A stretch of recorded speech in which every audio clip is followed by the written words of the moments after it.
Assalamualaikum warahmatullahi wabarakatuh. Halo teman-teman semuanya. Pada kesempatan kali ini kami akan membahas mengenai analisis VTMS dari PT Nippon Indosari Korpindo Tbk dalam memenuhi tugas mata kuliah manajemen strategik dan kepemimpinan.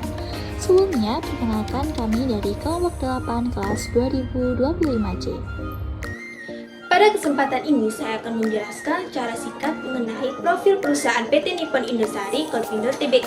Perusahaan ini didirikan pada tahun 1995 di Cikarang, Jawa Barat dan dikenal sebagai produsen roti massal pertama sekaligus terbesar di Indonesia.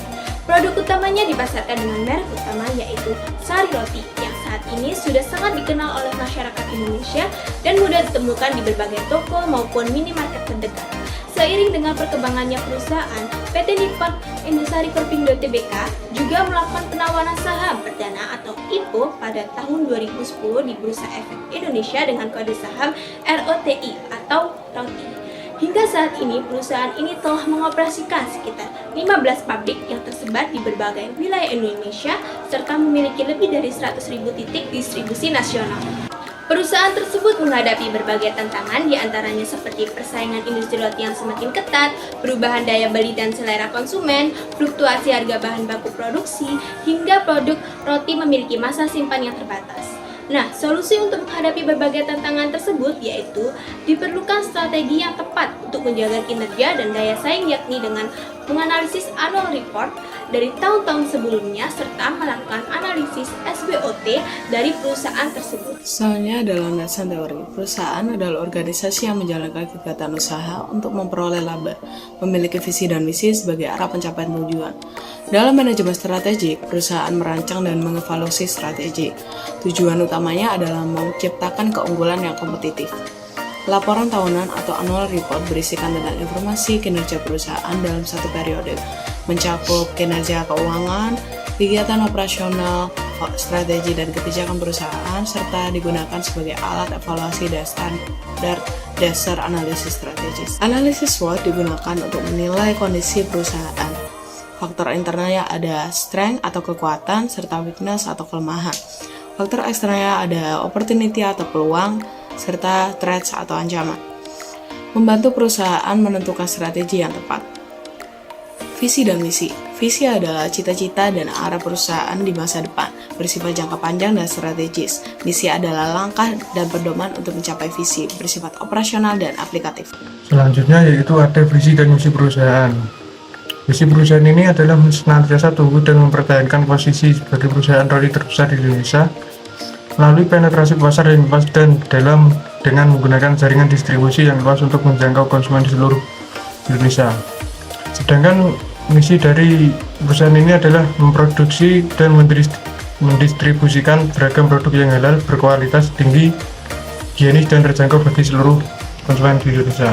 Selanjutnya yaitu tujuan dan strategi perusahaan. Tujuan utama perusahaan ini adalah mempertahankan posisi sebagai market leader industri roti, meningkatkan kinerja keuangan dan operasional, memperluas jangkauan pasar secara nasional, serta menjaga kepercayaan dan kepuasan konsumen. Untuk mencapai tujuan tersebut, perusahaan menerapkan beberapa strategi yaitu ekspansi pabrik dan penguatan jaringan distribusi, efisiensi biaya dan optimalisasi operasional, diversifikasi produk, pengelolaan keuangan dan liabilitas yang hati-hati, dan penerapan prinsip keberlanjutan. Baik, yang selanjutnya kita akan membahas analisis strategi berdasarkan laporan keuangan, yang mana ini bersumber dari annual report tahun 2022 sampai tahun 2024 dan juga laporan keuangan interim pada tahun 2025 yang mana sampai dengan bulan September. Dari PT Nippon Indosari Korpindo Tbk ini, mereka fokus strateginya adalah menekankan efisiensi, stabilitas keuangan dan juga keberlanjutan usaha di tengah tekanan biaya dan kondisi ekonomi yang dinamis, yang mana bisa dilihat dari perkembangan labanya sendiri. Pada tahun 2022, laba bersihnya itu mencapai kurang lebih 283,6 miliar, yang mana ini berada di fase pemulihan dan juga strategi defensif. Pada tahun 2023, labanya cukup terjaga melalui efisiensi biaya dan juga optimalisasi operasional. Pada tahun 2024, labanya meningkat menjadi kurang lebih 363 miliar dan pada tahun 2025 yang mana kita bisa lihat di laporan keuangan interimnya itu kinerjanya hingga di bulan September relatif stabil meskipun belum mencerminkan 1 tahun penuh. Baik, yang selanjutnya adalah analisis strategi berdasarkan SWOT dari PT Nippon Indosari Korpindo Tbk. Ini bisa dilihat merupakan analisis SWOT dari perusahaan tersebut. Dari analisis ini, strategi perusahaan itu diarahkan pada pemanfaatan kekuatan merek dan juga jaringan distribusi untuk menangkap peluang pasar. Sambil perusahaan ini tuh meningkatkan efisiensi operasional guna menghadapi persaingan dan keterbatasan produk yang mudah rusak.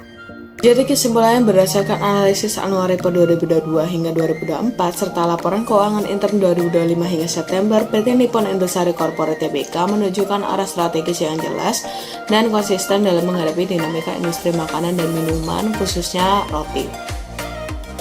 Perusahaan terus bertumbuh melalui ekspansi pabrik serta memperluas jaringan distribusi nasional dan diversifikasi produk sehingga mampu mempertahankan posisinya sebagai pemimpin pasar. Fokus strategi dalam beberapa tahun terakhir diarahkan pada efisiensi operasional dan pengendalian biaya yang terbukti meningkatkan laba bersih pada tahun 2024 serta memperkuat profitabilitas perusahaan. Baik, itulah tadi presentasi dari kelompok kami. Terima kasih atas perhatiannya. Wassalamualaikum warahmatullahi wabarakatuh.